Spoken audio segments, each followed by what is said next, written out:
Hallo zusammen. Heute fahren wir mit Bahn und Faltrad zur Fellöhe, welche in der niederländischen Provinz Gelderland liegt. Ein guter Ausgangspunkt zum Bereisen der Fellöhe ist unter anderem die Gemeinde Beekbergen. Diese ist vom Bahnhof Apeldoorn mit dem Bus oder Fahrrad erreichbar, denn regelmäßige Züge verkehren hier schon lange nicht mehr. In den Sommermonaten ist es allerdings möglich, der Museumsbahn anzureisen. Je nach Kalendertag fährt diese ein- oder mehrmals täglich auf der Strecke von Dieren nach Apeldoorn und macht somit eine Anreise der besonderen Art möglich.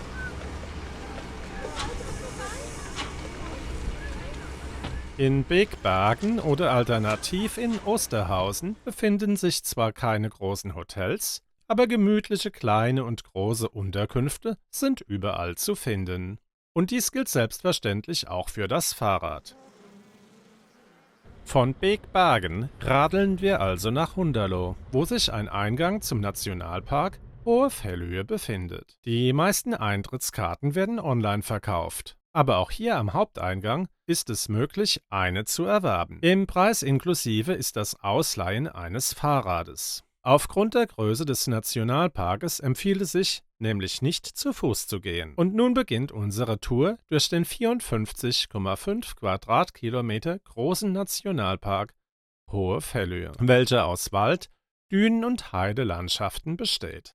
Diese Landschaften beherbergen eine beispiellose Vielfalt an Pflanzen- und Tierarten. Vom seltenen Perlmutterfalter bis zum beeindruckenden Rotwild, vom blauen Enzian bis zur kleinen Schwarzwurzel. Im Park befinden sich mehr als 100 Arten auf der roten Liste, darunter der Steinschmätzer, der Wendehals, der Moorfrosch und die Ringelnatter. Heute wird er jährlich von etwa 1,5 Million Gäste besucht. Auf dem Weg durch den Nationalpark in seinen verschiedensten Bereichen gelangen wir vorbei an einem Denkmal, endlich auch zum Jagdhaus St.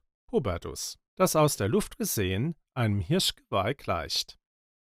Mit einer Führung kann dieses Haus besichtigt werden.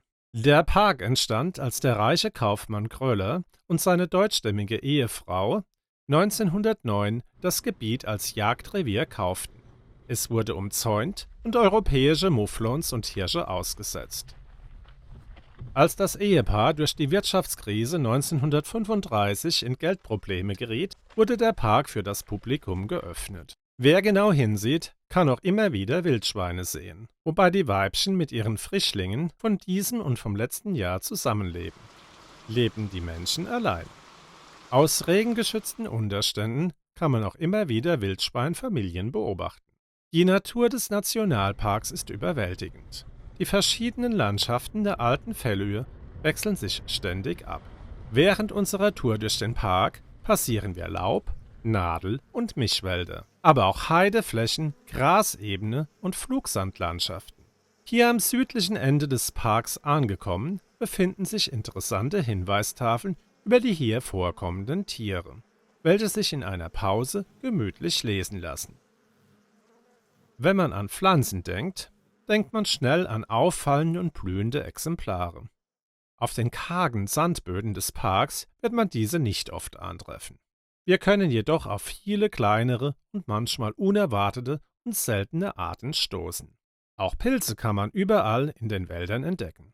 Sollte auf den Fahrradreifen zu wenig Luft sein, kann diese an den Luftpumpstationen ergänzt werden. An den verschiedensten Orten im Park, mitten in der Natur, befinden sich ganz besondere künstlerische Ausdrucksformen. Auch ist das Kröller-Müller-Museum inmitten des Nationalparks. Neben verschiedenen Pausenmöglichkeiten im Wald bietet sich eine Einkehr im Parkpavillon in der Parkmitte an. Die Ausstellung im gegenüberliegenden Musée Onder konzentriert sich auf die Geologie und Biologie der Fellöhe und bezeichnet sich selbst als das erste vollständig unterirdische Museum der Welt. Neben dem wohl bekannteren Park Hohe Fellöhe ist auch der Nationalpark Fellöe-Soom einen Besuch wert. Auf dem Weg dorthin ist sicherlich ein kurzer Abstecher zu den Airbeekse Heulanden möglich, denn nicht selten kann man hier Störche beim Brüten sehen. Wir beginnen unsere Entdeckung von Fellöe-Soom im Nationalparkhaus in Rheden. Der Nationalpark Veluwe-Soom ist ein ca. 5000 Hektar großes Naturgebiet, welches bereits 1930 eröffnet wurde und damit der älteste Nationalpark der Niederlande ist. Das Gebiet besteht größtenteils aus abwechslungsreichem Wald, Heide sowie einigen Sandverwehungen. Im südlichen, meist hügeligen Teil des Parks liegen mehrere Landgüter. Ein Höhepunkt im wahrsten Sinne ist der Aussichtspunkt Posbank. Er ist mit etwa 90 Metern der höchste Aussichtspunkt der Region. Von hier kann man über das Tal der Eisel die Stadt Arnhem, den Achterhoek und die Region Liemers bis hin nach Deutschland sehen. Der Nationalpark bietet sich dank seines ausgedehnten Wegenetzes zum Wandern, Radfahren, aber auch zum Reiten an. Vom Aussichtspunkt Posbank kann man einige hier lebende Pferde sehen. Die bunte Natur lädt wirklich zum Verweilen ein und auch Landschafts- und Naturfotografen kommen hier sicherlich nicht zu kurz. Auch in diesem Nationalpark werden Zigarettenkippen auf den Boden geworfen. Da eine Kippe 60 Liter Wasser verseucht, ist dies gerade hier besonders störend. Das Fahrradwegenetz ist wie in den Niederlanden üblich sehr gut ausgebaut. Und durch den kostenlosen Zugang im Veluwe-Soom kann man hier die Natur richtig schön genießen. Die hier lebenden schottischen Hochlandrinder können für Fahrradfahrer sicherlich interessante Situationen ergeben. Nun radeln wir aber zurück zum Nationalpark Hohe Veluwe. Im Nationalpark Hohe Veluwe leben viele Säugetiere. Dabei sind Fuchs, Dachs, Baumade alle recht scheu. Verhältnismäßig einfach sind dabei noch die Big Four des Nationalparks zu entdecken: Rothirsch, Wildschwein, Mufflon und Reh.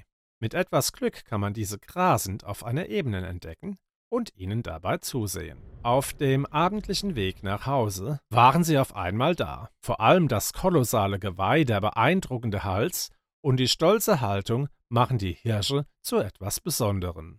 Aber nun ist es soweit. Wir sind am Ende dieses Filmes angekommen. Wir verlassen den Park und ich hoffe, euch hat mein Film über die Veluwe in der niederländischen Provinz Gelderland gefallen. Bis dann. Tschüss.